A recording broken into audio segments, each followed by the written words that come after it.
Hey guys, I want to talk to you about a topic that is very, very important and essential in your mixing journey, and this is called frequency.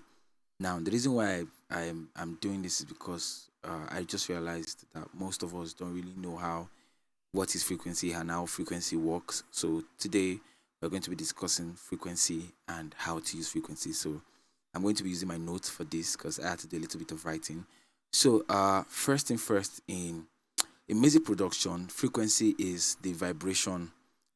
Okay, let me put it this way: frequency means vibration. Yes, frequency is vibration. Is how fast or how slow vibration is. You get so. Uh, the vibration actually determines the pitch of a sound, and it is measured by hertz, which is meaning circles per second. Yeah, hertz are circles per second. So now it's in two ways. We have low frequencies and we have high frequencies. The low frequencies, which are low pitch, deep sounds, and the high frequencies, which are high pitch and brighter sounds. Now, the higher the vibration, the higher the sound. The faster the vibration, the higher the sound. The slower the vibration, the lower the sound. So let's take for example, we have a kick drum which usually sits in the low frequency. We have a snare drum which sits around the mid frequency, and we have a hi hat which sits in the high frequencies. I have a perfect example for that here. Okay, let's listen. Now, if we pay attention to this low frequency area here, let's bring that down. You notice the body of the kick is lost. The kick does no longer has that grit, that oomph to it. So the body of the kick is lost. But if we take it back, we notice that it's back there. So the kick usually sits around that frequency here. So here we have the snare around this place. By the time we bring that down, we notice that we no longer have the snare coming out very bright, and we have here is where the hi hat and the cymbal are sitting. So that's how it works. So every frequency has where they are and what they are doing. Yep. So to remove this, delete.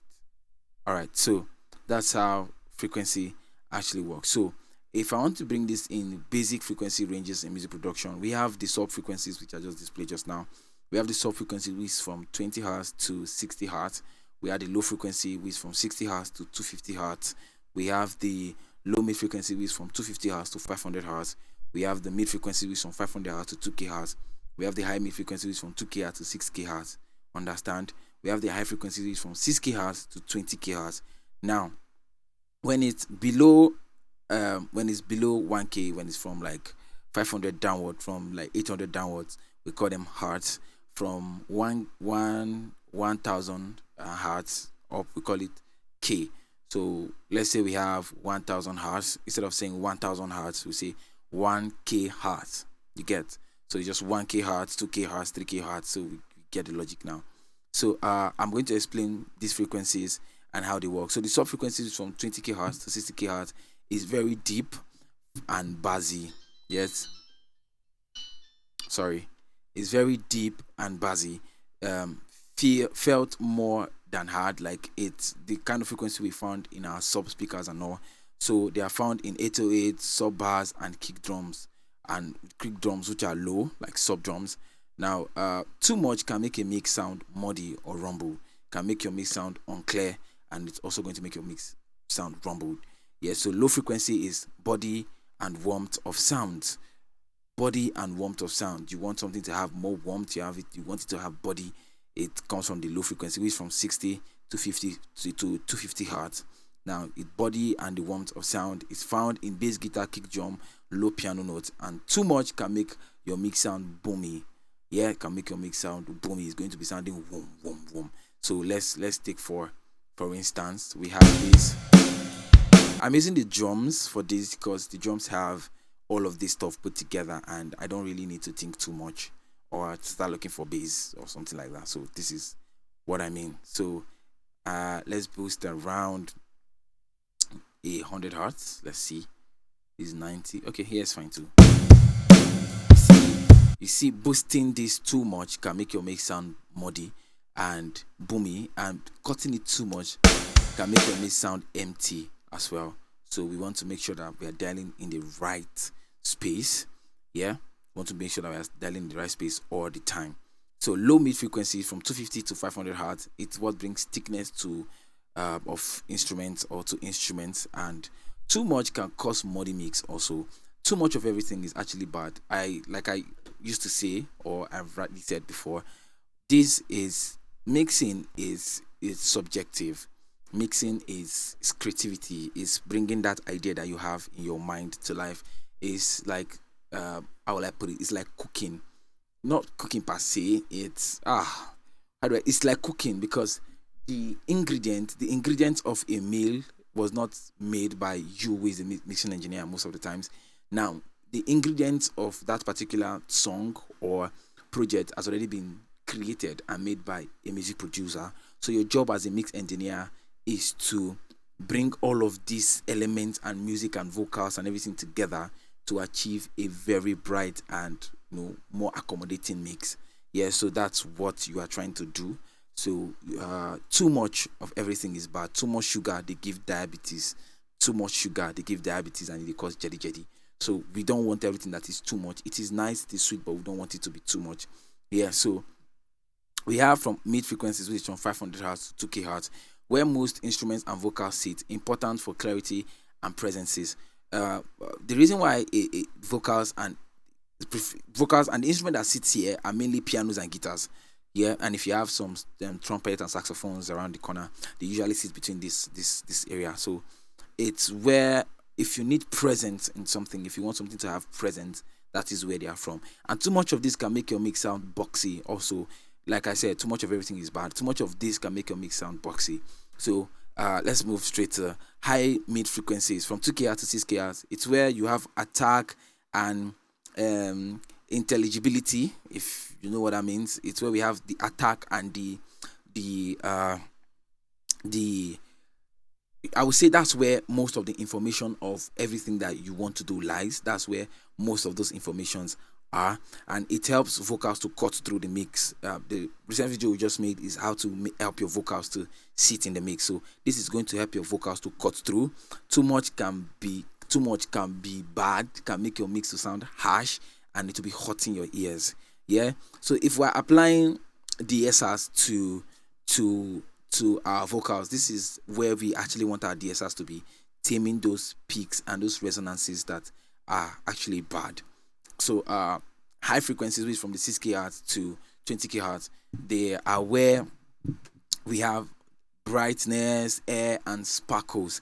This is what adds this brightness and air to our song. They are found in hi-hat singers, hi-hat, cymbals, and vocals. Yeah, so that's where we use them most of the time. Excuse me. That's where we use them most of the time.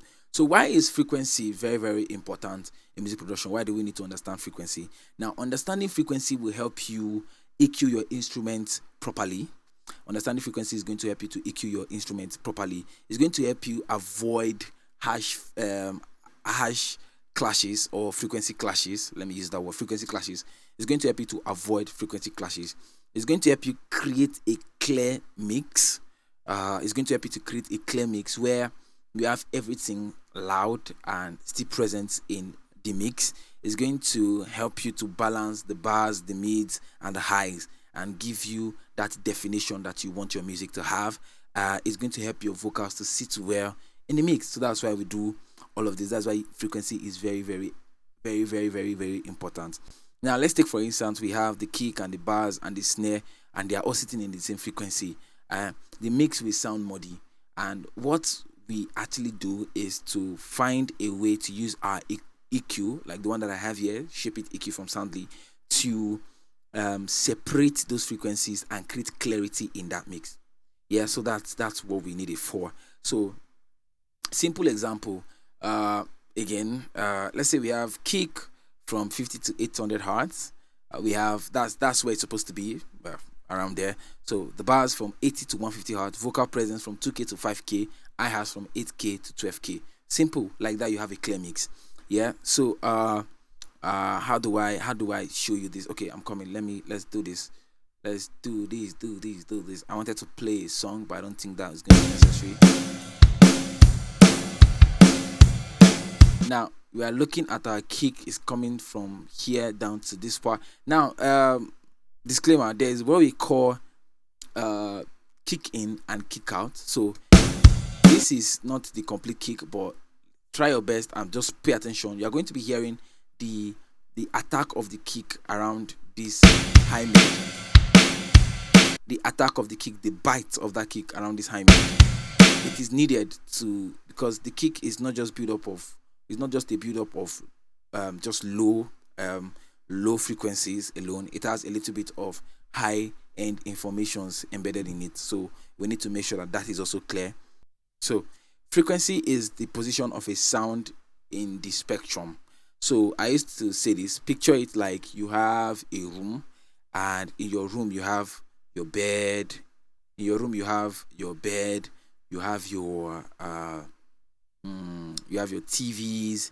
You have your wardrobe. You have where you like to put some certain things. Picture frequency like that. So the moment you can see frequency and picture it like that, it helps you to be able to take away things and allow things that are supposed to be where they are supposed to be where they're supposed to be, and things that are not supposed to be where they're not supposed to be. It just helps you to take them out overall. Frequency is the position of a sound in the spectrum. So it is from low to high, and it is measured in hertz, and it determines how deep or bright a sound is in the mix. So it's very, very simple. Just I will tell you a okay, let me give you like an assignment that would help you to better understand mixes and how they work. There's this white noise that I got one time. Uh, let me look for it. Just give me a minute. Download white noise, white noise, white noise, white noise. I think I got it recently. White noise. If I can't find it, then I'm just going to tell you what I want you to do. It's high ground, no?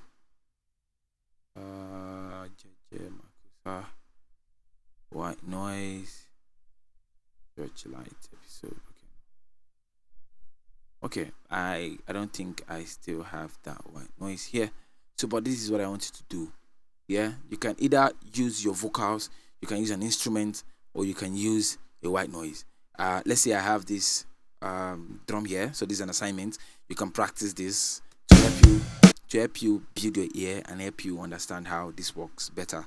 So what you do is, as you play this, sound, or your white noise or your vocal sound, now just go ahead and be boosting. Just boost frequencies. Keep boosting frequencies. You can mess around with the gain and the Q.